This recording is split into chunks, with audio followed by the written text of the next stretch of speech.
జకర్యా గ్రంథంలో నుండి ఒక శ్రేష్టమైన వాగ్దానాన్ని ఈ ఉదయకాల సమయంలో మనం ధ్యానం చేసుకుందాం. జకర్యా గ్రంథము 4వ అధ్యాయము 7వ వచనం అందరం కలిసి చదువుకుందాం. జకర్యా చాప్టర్ 4 వర్స్ 7, 4వ అధ్యాయము 7వ వచనం అందరం కలిసి చదువుకుందాం. శక్తి చేతనైనను బలము చేతనైనను కాక నా ఆత్మ చేతనే ఇది జరుగునని సైన్యములకు అధిపతియగు యెహోవా సెలవిచ్చెను. గొప్ప పర్వతమా, జెరుబ్బాబెలును అడ్డగించుటకు నీవు ఏమాత్రపు దానవు, నీవు చదును భూమివి అగుదువు. కృప కలుగునుగాక, కృప కలుగునుగాక అని జనులు కేకలు వేయగా అతడు పైరాయి తీసుకొని పెట్టించును. యెహోవా వాక్కు ఇదే అనే మాట చూస్తున్నామండి. 6వ వచనం చివరి భాగంలో యెహోవా వాక్కు ఇదే, దస్ సెయిత్ ద లార్డ్. బైబిల్ గ్రంథంలో దేవుడు మాట్లాడిన మాటల ముందు ఈ మాట కనబడుతుంది. ఏమనంటే యెహోవా వాక్కు ఇదే. దేవుడు చెప్పిన మాట అంటే ఇంకా అది మామూలు స్టాండర్డ్ కాదనమాట. ఈ లోకంలో ఒకవేళ మంత్రులు లేకపోతే ప్రధానులు అధికారులు చెప్పే మాటలు మారిపోతాయేమో, వాళ్ళు ఒకవేళ ఇచ్చిన మాటను మర్చిపోతారేమో, కానీ యెహోవా వాక్కు ఇదే అని దేవుడు ఏదన్నా నేను పలుకుతున్నాను, ఈ మాట నేను సెలవిస్తున్నాను, నేను ఆజ్ఞాపిస్తున్నాను అంటే దాన్ని చాలా జాగ్రత్తగా మనం గమనించాలి. ఆ మాటను ఖచ్చితంగా దేవుడు నెరవేరుస్తాడు అనే విషయాన్ని కూడా మనం జ్ఞాపకం ఉంచుకోవాలి. సో దేవుడు సెలవిస్తున్న మాట ఏంటి అని ఆలోచన చేస్తే, శక్తి చేతనైనను బలము చేతనైనను కాక నా ఆత్మ చేతనే ఇది జరుగునని సైన్యములకు అధిపతియగు యెహోవా సెలవిచ్చెను. God is introducing himself as the Lord of hosts. దేవుడు తన్ను గూర్చి తాను ఏమని పరిచయం చేసుకుంటున్నాడంటే, నేను సైన్యములకు అధిపతియగు యెహోవాను, సైన్యములకు అధిపతి అయిన దేవుడను. శక్తి చేత కాని కార్యాలు, బలము చేత కాని కార్యాలు, ఒకవేళ నీ శక్తి చేత నువ్వు సాధిద్దాం అనుకుంటున్న కార్యాలు, లేకపోతే ఇంకొకరి సహాయము ద్వారా నువ్వు చేద్దాము జరిగించుకుందాం అనుకుంటున్న కార్యాలు శక్తి బలము కాదు, కానీ నా ఆత్మ ద్వారా జరిగిస్తాను అని దేవుడు మాట్లాడుతున్నాడు. నిజమే, మన జీవితాల్లో కూడా కొన్ని శ్రమలు, కొన్ని సమస్యలు వచ్చినప్పుడు మనకు అనిపిస్తుంది, ఇది నా శక్తికి మించినది, మా కుటుంబానికి మించినది, మా జ్ఞానమునకు మించినది, మాకున్న ఎవరు కూడా ఈ పరిస్థితిలోండి మమ్మల్ని బయటకు తీసుకురాలేరు, శక్తికి మించినది, జ్ఞానమునకు మించినది, బలమునకు మించినది, సామర్థ్యమునకు మించినది అని అనిపించే సందర్భాలు చాలా వస్తాయి. అయితే దేవుడు మాట్లాడుతున్నాడు ఏమనంటే, శక్తి చేత కాదు, బలము చేత కాదు, నా ఆత్మ ద్వారా నేను చేస్తాను. ఇంకొక శ్రేష్టమైన మాట జకర్యా గ్రంథం 2వ అధ్యాయం 10వ వచనంలో దేవుడు తన ప్రజలతో మాట్లాడుతున్నారు. సియోను నివాసులారా, నేను వచ్చి మీ మధ్యను నివాసము చేతును, సంతోషముగా ఉండి పాటలు పాడుడి, ఇదే యెహోవా వాక్కు. ఇంతకన్నా ఇంకేం కావాలండి ఒక మనిషికి? దేవుడు మనతో వచ్చి ఉంటానంటే ఇంకంతకు మించి ఏం కావాలి? నేను వస్తాను, మీతో ఉంటాను. చూడండి, ఒకసారంట ఒక రాజుగారు ఒక ముసలి తాతగారు వచ్చి రాజుని బాగా పొగిడితే రాజు అన్నాడంట, నువ్వు ఏం కావాలో కోరుకో, నీకు ఇచ్చేస్తాను అన్నాడంట. ఈ తాతగారు చాలా తెలివైనోడు. ఒక బంగారు రాయో లేకపోతే ఒక డైమండో ఇంకేదో ఆస్తిపాస్తులు, ఇన్ని ఎకరాల భూమి ఏం అడగలేదు. కానీ ఈ తాతగారు చాలా తెలివిగా అన్నాడంట, ఏమొద్దు రాజా, నువ్వు వచ్చి నా దగ్గర ఉండిపో అన్నాడంట. నువ్వు కావాలి, ఇంకా నాకేమీ వద్దు. ఎందుకంటే ఈ తాతగారికి ఎంత తెలివి ఉందంటే, రాజు వస్తే రాజుతో పాటు రాజు దగ్గర ఉన్నవన్నీ వచ్చేస్తాయని అతనికి తెలుసు.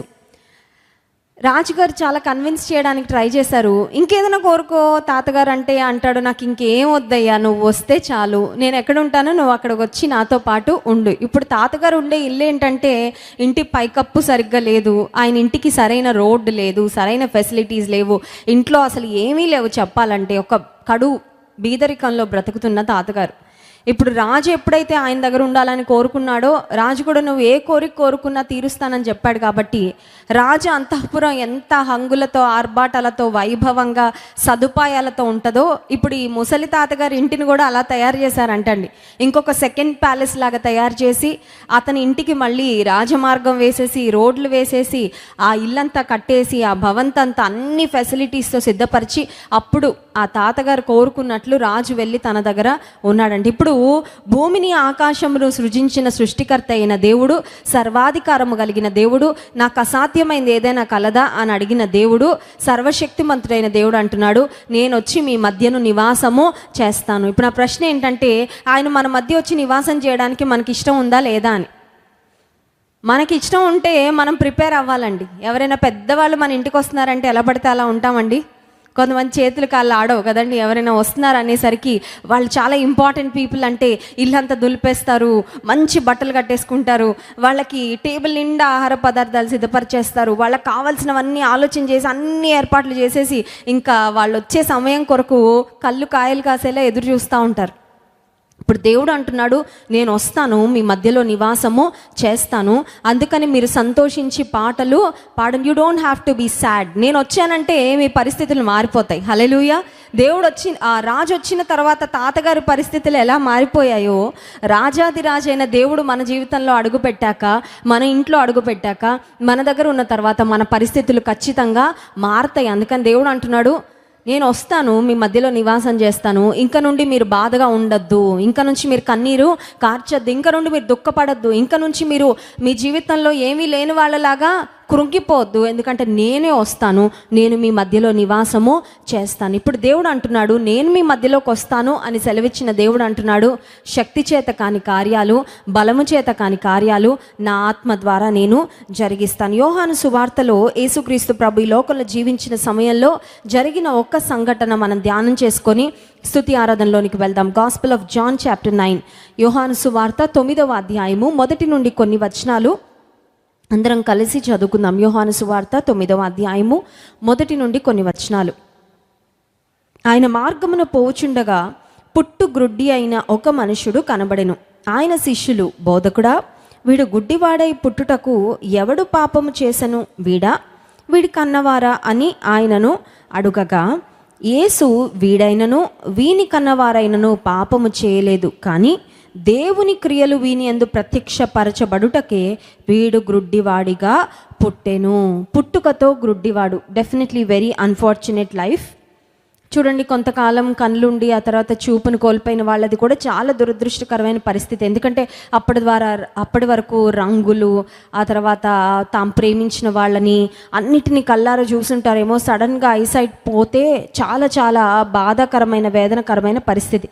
ఇక పుట్టుకతోనే గుడ్డివారు అంటే ఇంకా వాళ్ళకి ఫీల్ ద్వారా తెలుస్తుంది, లేకపోతే స్పర్శ ద్వారా తెలుస్తుంది, టేస్ట్ ద్వారా తెలుస్తుంది, కానీ రియల్గా వాళ్ళ ఐస్తో పర్సీవ్ చేసి కళ్ళారా ఏది చూడలేని పరిస్థితి. ఇప్పుడు ఈ వ్యక్తి దీనస్థితిలో ఉన్నాడు.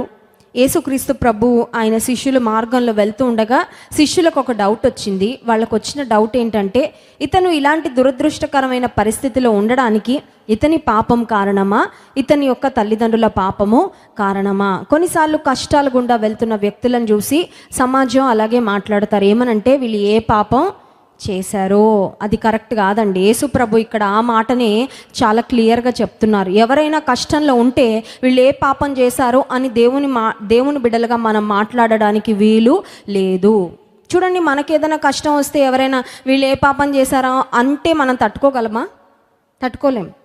యేసయ్య అన్నాడు, నిన్ను వలె నీ పొరుగువాన్ని ప్రేమించు. నిన్ను ఇతరులు ఎలా మాట్లాడాలని నువ్వు కోరుకుంటావో ఇతరుల విషయంలో కూడా నువ్వు అదే విధంగా మాట్లాడు. నీకు ఒక కష్టం వచ్చినప్పుడు ఇతరులు నిన్ను ఎలా అర్థం చేసుకోవాలని, ఆదరించాలని నువ్వు ప్రయత్నం చేస్తావో ఇతరులు కష్టంలో ఉన్నప్పుడు కూడా అదే విధంగా నువ్వు మాట్లాడాలి, ప్రవర్తించాలి. ఇప్పుడు శిష్యులు అంటున్న మాట ఏంటంటే, ఇతను ఇలాంటి భయంకరమైన స్థితిలో, దురదృష్టకరమైన స్థితిలో ఉండడానికి ఇతని పాపం కారణమా, లేకపోతే ఇతని యొక్క తల్లిదండ్రుల పాపం కారణమా? This is a fallen world. ఇది పడిపోయిన ప్రపంచం కాబట్టి, పాపయుక్తమైన ప్రపంచం కాబట్టి, పాపం యొక్క ఆఫ్టర్ ఎఫెక్ట్, సిన్ యొక్క ఎఫెక్ట్ లాగా మరి చాలామంది వ్యాధిగ్రస్తులుగా పుట్టుకతోనే ఆయా రకాలైన వ్యాధులతో పుడతారు.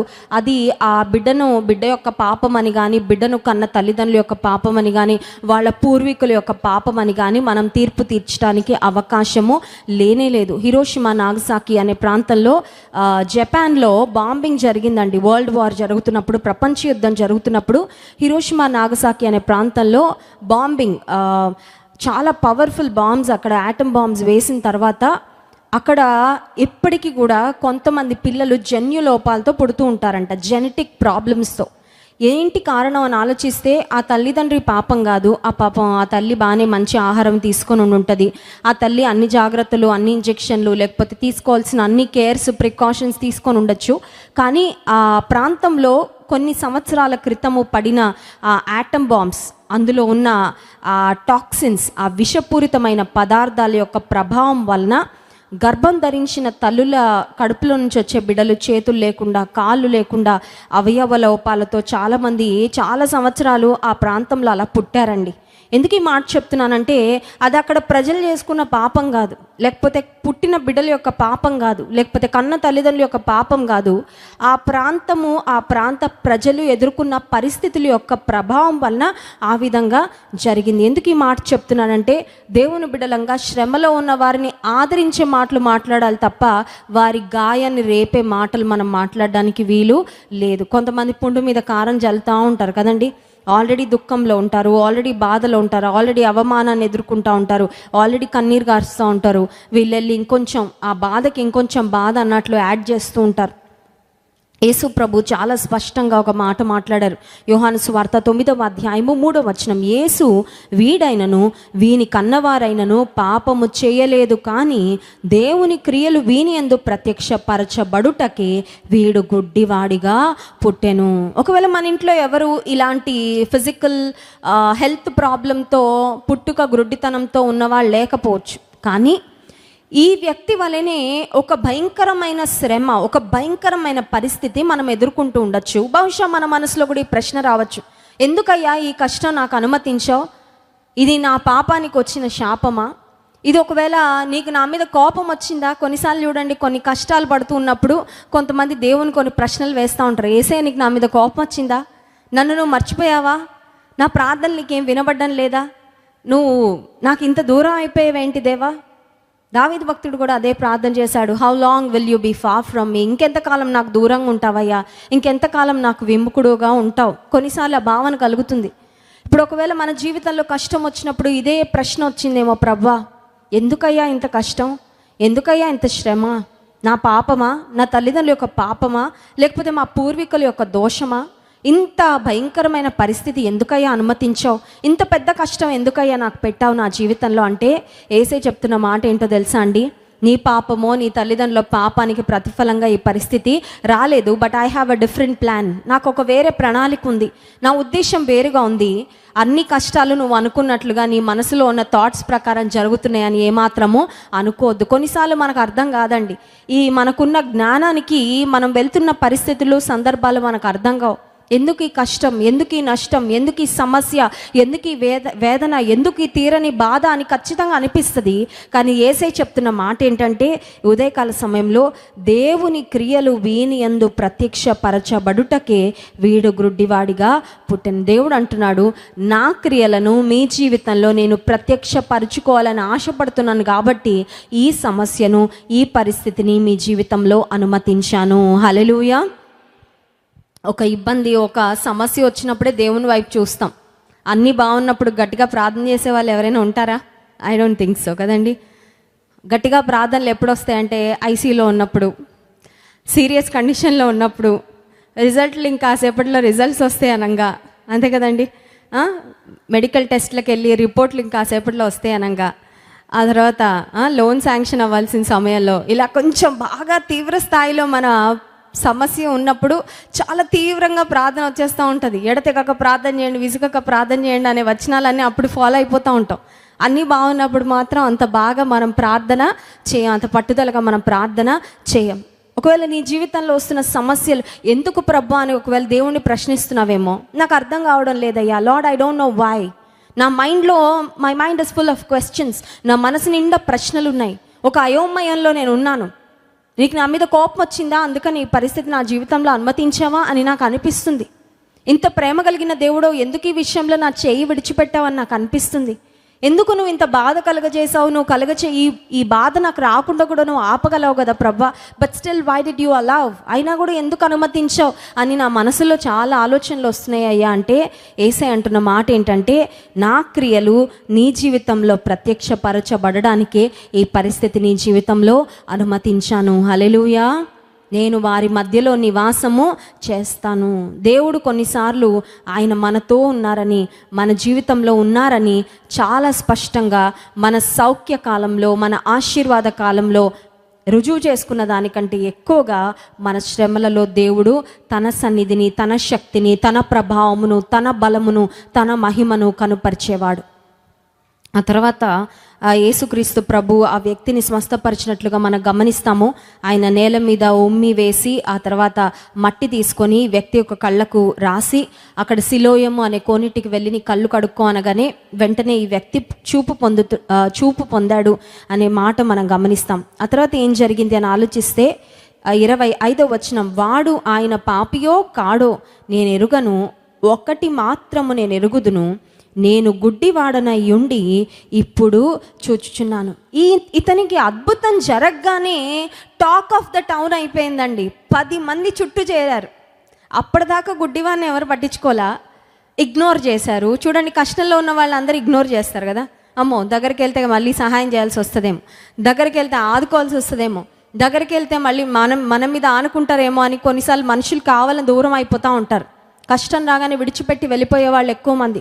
కష్టం రాగానే నీ కంటికి కనుమరుగైపోతూ ఉంటారు, డిసప్పియర్ అయిపోతారు. ఫోన్ నంబర్ మార్చేసేవాళ్ళు, ఫోన్ చేసిన ఎత్తని వాళ్ళు, ఇలాంటి వాళ్ళు చాలామంది ఉంటారేమో. ఈ వ్యక్తికి కష్టం వచ్చినప్పుడు ఎవరు కనబడలేదు, కానీ అద్భుతం జరగగానే అందరు గుమిగూడారండి. Everybody came around him. ఇప్పుడు ఇతను ఇంటర్వ్యూలు చేయడం మొదలుపెట్టారు. ఈ రోజుల్లో అంటే ఎన్ని టీవీ ఛానల్స్ వాళ్ళు ఇంటర్వ్యూ చేసేవాళ్ళు. అయ్యో నువ్వు గుడ్డివాడివి కదా, పలానా వీధిలో కూర్చుని అడుక్కునేవాడివి కదా, పుట్టుకతోనే గుడ్డివాడివి కదా, but how are you able to see, ఇప్పుడు ఎలా చూడగలుగుతున్నావు నువ్వు, ఇప్పుడు నీ కంటికి చూపు ఎలా వచ్చింది అని ఆ వ్యక్తిని ప్రశ్నల మీద ప్రశ్నలు అడుగుతుంటే ఈ వ్యక్తి చాలా క్లియర్గా చెప్పాడు, యేసు ప్రభు నన్ను స్వస్థపరిచాడు. సో అంతమంది మధ్యలో ఈ వ్యక్తి ఏం చేశాడంటే సాక్ష్యం ఇచ్చాడు. హల్లెలూయా. ఈ వ్యక్తికి వ్యాధి రాకపోయింటే, ఈ వ్యక్తికి వ్యాధిని యేసుప్రభు స్వస్థపరచకపోయింటే ఈ వ్యక్తికి సాక్ష్యం ఇచ్చే అవకాశం వచ్చుండేది కాదా? చూడండి, విశ్వాస జీవితంలో హైలైట్స్ ఏంటంటే సాక్ష్యాలే. హల్లెలూయా. అర్థమవుతుందండి?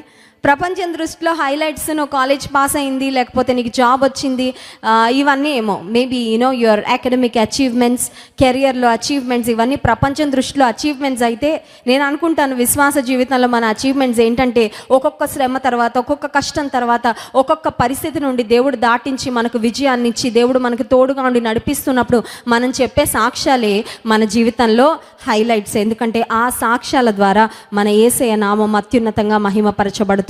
హల్లెలూయా. ఈ వ్యక్తికే గనక చూపుండుంటే ఈ వ్యక్తి సినిమా థియేటర్ల చుట్టూ తిరిగేవాడేమో, అవును కదా. ఈ వ్యక్తికే గనక చూపుంటే ఆడపిల్లల్ని చూసుకుంటూ వాళ్ళని కమెంట్ చేసుకుంటూ వాళ్ళ వెనకాల తిరిగేవాడేమో వీధుల్లో. We never know. ఈ వ్యక్తికే చూపుండుంటే ఎంత పాపభూయిష్టమైన జీవితాన్ని బ్రతికేవాడు. ఈ వ్యక్తికే కనుక చూపుంటే అసలు యేసు ప్రభు దగ్గరకు వచ్చే అవసరం కూడా ఆ వ్యక్తికి లేదు. కానీ దేవుడు ఈ వ్యక్తిని ఎంత ప్రేమించాడంటే కొంతకాలం తాత్కాలికంగా he was blind by birth, పుట్టుకతో గుడ్డివాడే, కానీ ఆయన దగ్గరకు వచ్చే అవకాశం ఇచ్చాడు, ఒక అద్భుతం చేశాడు. ఆ వ్యక్తిని ఒక సాక్షిగా దేవుడు నిలబెట్టాడు. హల్లెలూయా. ఆ ప్రశ్న ఏంటంటే, నీవు ఒక సాక్షివా? Are you a witness for the Lord? దేవుని కొరకు నీవు సాక్షివా? అనపర్తి అనే ప్రాంతం నుండి మన క్రైస్ట్ వర్షిప్ సెంటర్కి ఒక బ్రదర్ వస్తారండి. ఆ బ్రదర్ అసలు పేరేంటో నాకు తెలియదు, కానీ మన మందిరానికి వచ్చాక ఆ బ్రదర్ ఒక పేరు పెట్టుకున్నారు. ఆ పేరు ఏంటంటే సాక్షి. ఏం పేరండి అంటే సాక్షి న్యూస్ పేపర్ కాదు, ఆయన పేరు సాక్షి. ఒకరోజు నాకు చెప్తున్నారు, అమ్మ మన మందిరానికి వస్తున్న దగ్గర నుండి దేవుడు ఎన్నో కార్యాలు చేశాడు, ప్రతి కార్యం నేను సాక్ష్యం చెప్తా ఉంటాను. ఆల్ నైట్ ప్రేయర్లో చెప్తాను, మందిరంలో చెప్తాను, మా బంధువుల మధ్యలో చెప్తాను, నా వర్క్ ప్లేస్లో చెప్తాను. నా పేరే నేను సాక్షి అని పెట్టేసుకున్నానమ్మా. ఎందుకంటే దేవుని యొక్క క్రియలకు, దేవుని యొక్క మంచితనానికి, దేవుని యొక్క విశ్వాస్యతకు నా జీవితమే ఒక సాక్ష్యము. నీ దగ్గర ఎవరైనా వచ్చి కూర్చుంటే చెప్పడానికి ఏమైనా సాక్ష్యము ఉందా? Is there anything you have to share? కొంతమంది నోరే తెరవరండి, గట్టిగా నోరు తెరిస్తే ముత్యాలు రాలుతాయి అన్నట్టు కామ్గా కూర్చుంటారు కదండి, చెప్పరు. దేవుని క్రియలను గూర్చి వివరించే నోరు ధన్యమైన నోరు. హల్లెలూయా. దేవుని మంచితనాన్ని గురించి వివరించే నోరు, దేవుని జీవితంలో చేసిన కార్యాలను గురించి చెప్పే నోరు ఆశీర్వాదకరమైన నోరు. హల్లెలూయా. బండబూతులు తిట్టే నోర్లు చాలా ఉన్నాయి, ఇతరుల మీద నిందలు వేసే నోర్లు చాలా ఉన్నాయి, ఇతరుల మీద రూమర్స్ స్ప్రెడ్ చేసే నోర్లు చాలా ఉన్నాయి, లోక వార్తలు మాట్లాడుకునే నోర్లు చాలా ఉన్నాయి ప్రపంచంలో. కానీ దేవుని మంచితనాన్ని గురించి సాక్ష్యం ఇచ్చే నోరు ఆశీర్వాదకరమైన నోరు. హల్లెలూయా. ఈ వ్యక్తి అంటున్నాడు, యేసు ప్రభు నన్ను స్వస్థపరిచి, అవన్నీ చదవడానికి సమయం లేదు, కానీ ఫైనలీ ఈయన చెప్పిన మాట ఏంటంటే, నేను గుడ్డివాడనై ఉండి ఇప్పుడు చూచుచున్నాను. ఎవరైనా నీ దగ్గరకు వచ్చి tell me about your life, మీ జీవితాన్ని గురించి చెప్పండి అంటే ఏం చెప్తారండి? నా జీవితం అండి, నేను అది చదివానండి, ఇది చదివానండి, మా అమ్మగారు అదండి, మా నాన్నగారు ఇదండి, మా ఇంటి పేరు అదండి. కొంతమంది ఇంక ఇంటి పేరుని గురించి డబ్బా కొట్టుకుంటా ఉంటారు. మా ఇంటి పేరు, ఈ ఇంటి పేరుతో ఆ మంత్రి ఉన్నాడండి, ఈ ఇంటి పేరుతో ఆ సర్పంచ్ ఉన్నాడండి, ఈ ఇంటి పేరుతో వాళ్ళు లాయర్లు ఉన్నారండి. అవన్నీ కాదు. ఈ వ్యక్తి అంటున్నాడు, ఒకప్పుడు నేను గుడ్డివాడిని, కానీ ఇప్పుడు నేను చూస్తున్నాను. నీవు నేను కూడా అదే మాట చెప్పగలగాలి. Once I was spiritually blind but now I'm able to see. ఒకప్పుడు నేను ఆధ్యాత్మిక గుడ్డితనంలో ఉన్నాను, కానీ ఇప్పుడు నేను చూడగలుగుతున్నాను. ఒకప్పుడు నేను స్వార్థంతో బ్రతికాను, ఇప్పుడు దేవుని కొరకు బ్రతుకుతున్నాను. ఒకప్పుడు నేను లోకాన్ని స్నేహిస్తూ బ్రతికాను, ఇప్పుడు దేవుని ప్రేమిస్తూ బ్రతుకుతున్నాను. ఒకప్పుడు నేను నా కోసమే జీవించాను, కానీ ఇప్పుడు నన్ను రక్షించిన యేసే కొరకు నేను బ్రతుకుతున్నాను. ఈ వ్యక్తి సాక్ష్యం ఇస్తున్నట్లుగా మనం దేవుని వాక్యంలో గమనిస్తున్నాం. ఇతని జీవితంలో దేవుడు చేసిన కార్యాలను బట్టి ఆ ఊరిలో ఉన్న వాళ్ళందరూ యేసు ప్రభు యొక్క మహిమను తెలుసుకున్నారు. దేవుడు మహిమ పొందుతాడండి ఖచ్చితంగా. ఆయన మహిమ ఘనత పొందనర్హుడు. చాలాసార్లు మనం పాటలు పాడుతున్నప్పుడు నీకు మహిమ ప్రభువా, నీకు ఘనత అని దేవునికి మహిమ చెల్లిస్తూ ఉంటాం. అయితే దేవుడు మన మాటలలో మహిమ కాదు, మన జీవితం ద్వారా కూడా ఆయన మహిమ పొందాలని ఆశపడుతున్నాడు. ఎలా మన జీవితం ద్వారా ఎలా మహిమ పొందుతాడంటే, మన శ్రమలలో మనము దేవుని ఆశ్రయించడం ద్వారా, ఆయన ఆశ్చర్య కార్యాలను మనం పొందుకొనుట ద్వారా మన జీవితమే దేవునికి మహిమ. ఒక్కటే జీవితం అండి, 10 జీవితాలు ఉన్నాయండి. ఈ జీవితం నచ్చలేదండి అని వెళ్ళి ఎక్స్చేంజ్ చేసుకొని రావడానికి అవకాశం ఉంటుందా? ఈ జీవితం ఎందులో బోర్ కొడుతుందని ఒకవేళ ఈ జీవితాన్ని కోల్పోతే మళ్ళీ ఇంకొక జీవితము రాదు. There's only one life. ఒకే ఒక జీవితం దేవుడు బెస్ట్ గిఫ్ట్గా ఇచ్చాడండి. కొంతమంది నాకు ఆ గిఫ్ట్ లేదు, ఈ గిఫ్ట్ లేదని బాధపడతారు, అవునా కదా? వాళ్ళని వీళ్ళని చూసి నాకు ఆ ఫోన్ లేదు, లేకపోతే నాకు ఈ బ్రాండెడ్ వాచ్ లేదు, లేకపోతే బ్రాండెడ్ షూస్ లేవు, ఆ బైక్ లేదు. అవన్నీ కాదు గిఫ్ట్లు. నీ జీవితమే ఒక గిఫ్ట్. హల్లెలూయా. నీ జీవితమే దేవుడు నీకు ఇచ్చిన గిఫ్ట్. ఇప్పుడు దేవుడు నీకు ఇచ్చిన గిఫ్ట్, ఈ జీవితంతో దేవునికి నీవు మహిమను చెల్లించాలి. ఈ వ్యక్తి జీవితంలో యేసుక్రీస్తు ప్రభు, when Jesus walked into his life, miracle happened. Yesu ప్రభు అతని జీవితంలోకి వచ్చాడు అంతే. అయ్యా నన్ను బాగు చేయన్నాడు, పుట్టుకతో గుడ్డివాడిని అన్నాడు. యేసు ప్రభు అన్నాడు, నా ఆత్మ ద్వారా నేను ఐ విల్ డూ ఇట్. అంతే. ఇంకా నువ్వు ఇంకా బాధపడాల్సిన అవసరం లేదు, నువ్వు ఇంకా కృంగిపోవాల్సిన అవసరం లేదు, నువ్వు ఇంకా ఇతరుల మీద ఆధారపడాల్సిన అవసరం లేదు. గుడ్డివారు చూడండి, ఖచ్చితంగా ఎవరో ఒకరి మీద ఆధారపడాలి. వాళ్ళని చూసి ఎవరైనా సరే అయ్యో పాపం అని ఖచ్చితంగా అనుకుంటారు ఏదో ఒక సమయంలో. అయ్యో ఇంత దురదృష్టకరమైన జీవితమా అని. యేసు ప్రభు నీ జీవితంలోకి వస్తే నిన్ను ఇతరులు చూసి జాలిపడే స్థితిలో దేవుడు ఉంచడండి. హల్లెలూయా. ఒకవేళ ఇతరులు నిన్ను చూసి జాలిపడే స్థితిలో నువ్వు ఈరోజు ఉన్నావేమో, అడుగు ప్రభుని, ప్రభా ఇతరులు నన్ను చూసి జాలిపడే స్థితిలో నన్ను ఉంచకయ్యా, నన్ను నిలబెట్టు ప్రభా, నన్ను నీ శక్తితో నింపయ్యా, నీ కృప నాకు దయచే ప్రభా. ఇతరులకు నేను సహాయం చేయాలి, ఇతరులకు నేను ఆదరణకరంగా ఉండాలి, కానీ ఇతరులు నన్ను చూసి జాలిపడేలా మాత్రం నా స్థితి ఉండనీయకు. కొన్నిసార్లు అపవాది చాలా కృంగదీస్తాడండి. అపవాది అంటాడు, నీకు అది లేదు, ఇది లేదు. అయ్యో నీ జీవితం ఎంత దౌర్భాగ్యమైన జీవితమో. 99 ఆశీర్వాదాలు ఉంటాయి, అవేవి గుర్తు చేయడు, కానీ ఒక్కటి ఉండదు, అదే గుర్తు చేస్తాడు. Has it happen to you any time? ఎప్పుడైనా అలా జరిగిందా మీకు? జరుగుతూ ఉంటుంది, ఖచ్చితంగా జరుగుతుంది. అపవాది ఉదయం లేవగానే మొదలు పెడతాడు, చెవు దగ్గర జోరీగా లాగా వచ్చి నీకు అది లేదు, అది లేదు, అది లేదు, అదేది ఉండదో అదే చెప్తాడు. ఉన్నవి కూడా చూడం, ఇంకా ఉన్న వాటిని కూడా ఆనందించాం, ఉన్న వాటిని ఆస్వాదించాం, ఉన్న వాటిని బట్టి దేవుని స్తుతించాం, ఉన్న వాటిని అనుభవించాం, ఉన్న వాటిని దేవుని కొరకు వాడం. కానీ నీకు లేదు లేదు లేదు లేదు లేదు లేదు లేదు కాదు. ఈ వ్యక్తికి లేముంది, కానీ యేసు ప్రభు దగ్గరకు వచ్చిన తర్వాత ఆ లేమిని యేసయ్య తీర్చాడు. And he started celebrating his life.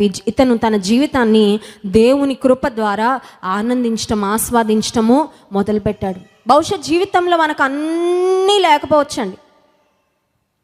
అన్నీ ఉంటే మనం మనుషులం కాదు కదండి. అన్నీ ఉండవు.